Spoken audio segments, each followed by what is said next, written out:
से जनरल कुलकर्णी आपकी बातचीत देखिए, अब जो धीरे धीरे सिनेरियो बदल रहा है, पहले हम देखते हैं कि चीनी राष्ट्रपति से भी बात हो रही है, लेकिन टर्की जैसे मुल्क आज फ्लैग ऑफ भी कर रहे हैं कि भैया ये जो बड़े बड़े नेता थे, जो देश थे, जो दादा बने हुए थे, वो सब के सब नाकाम रहे। अंजना जी, बड़ी विडंबना वाली बात है।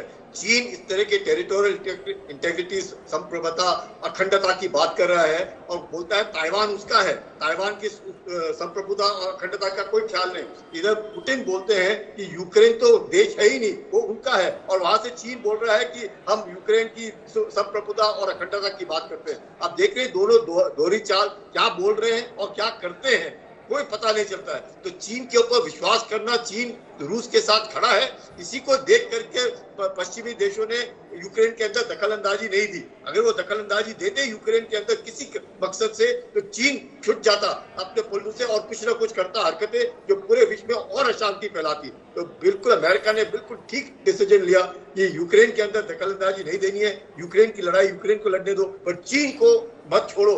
अगर चीन छुट गया और रूस और चीन जाकर के मिल गए तो और बड़ी परेशानी हो जाएगी पूरे विश्व में। पर ये जो स्टेटमेंट्स आ रहे हैं, संप्रभुता, अखंडता, किसकी संप्रभुता, किसकी अखंडता? ताइवान की, तो ताइवान को बोलता मेरा देश है, वो मेरा भाग है। इधर पुतिन बोल रहे हैं यूक्रेन तो हमारा है, कहां से संप्रभुता और अखंडता की बात कर रहे हैं हम लोग? तो ये जो बातें हैं ये काफी हिपोक्रेटिकल और इस तरीके से लगता है कि अपॉर्चुनिस्टिक वे ऑफ टॉकिंग की दुनिया को प्लीज करने के लिए। तो हमें एक ही बात इससे निकलती है कि हमारी लड़ाई हमने लड़नी है, किसी के ऊपर निर्भर नहीं रहना है और पूरी हिम्मत और क्षमता होनी चाहिए लड़ने से पहले, और मालूम होना चाहिए क्या कर रहे हैं। शी जिनपिंग की व्लादिमीर पुतिन से बातचीत पर राजेंद्र साहब, आपका क्या सोचना है? आप क्या मानते हैं कि क्या उससे संकेत मिलते हैं? अंजना जी, जहां तक मैं समझता हूं, चाइना का रिस्पांस एक्सपेक्टेड लाइंस पर है। चाइना ने शुरू में ये इंडिकेट किया कि वो एक बैलेंस्ड ओपिनियन रखता है और उसने सब साइड्स को बोला कि आप वायलेंस से दूर रहिए और डिप्लोमेटिक सॉल्यूशन कीजिए।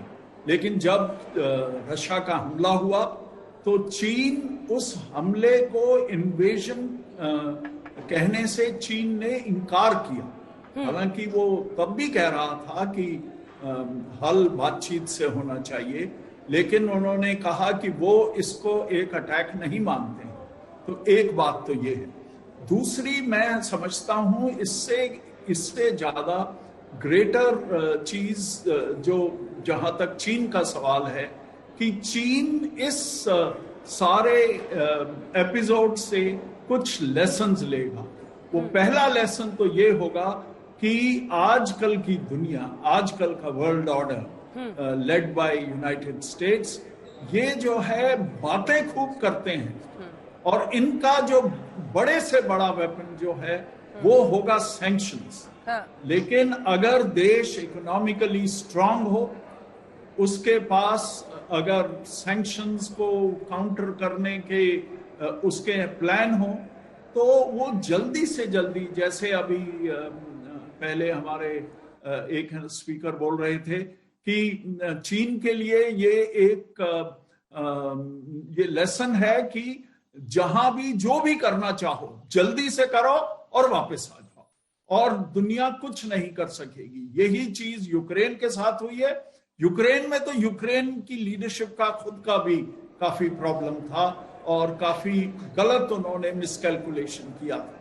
इतनी दिनों से जब यूरोप उनको नेटो के अंदर शामिल नहीं कर रहा था 14 साल से, लेकिन फिर भी यूक्रेन की लीडरशिप ये इंसिस्ट करती रही कि नहीं, हमको नेटो में शामिल करो। हाँ। और जबकि उनको मालूम था कि रशिया इस चीज के बिल्कुल खिलाफ है और रशिया के लिए ये एक सर्वाइवल इंटरेस्ट है, वाइटल इंटरेस्ट नहीं, सर्वाइवल इंटरेस्ट है और रशिया किसी भी हद तक जा सकता है इस इंटरेस्ट को गार्ड करने के लिए, और यही रशिया ने किया है।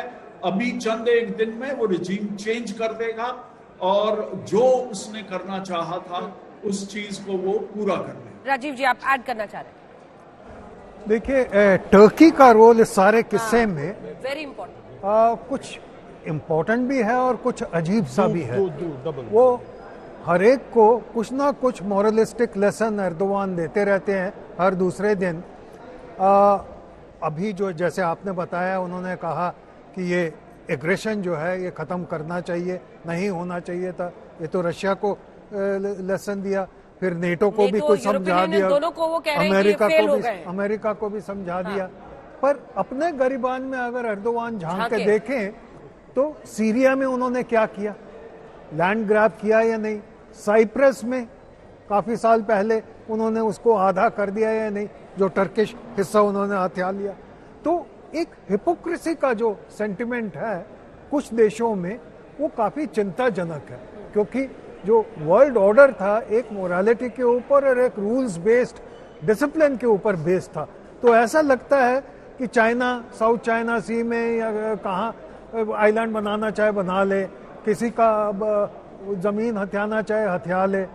रशिया ने जो यूक्रेन में किया उसमें काफी नेगेटिव कमेंट्स आए हैं फ्रॉम वर्ल्ड ओवर। टर्की खुद करना चाहता है, पर वो कहता है मेरे ऊपर कोई इल्जाम ना आए, मैं दूसरों पे इल्जाम करूंगा। तो दुनिया कुछ अजीब से दौर पे चल रही है आज।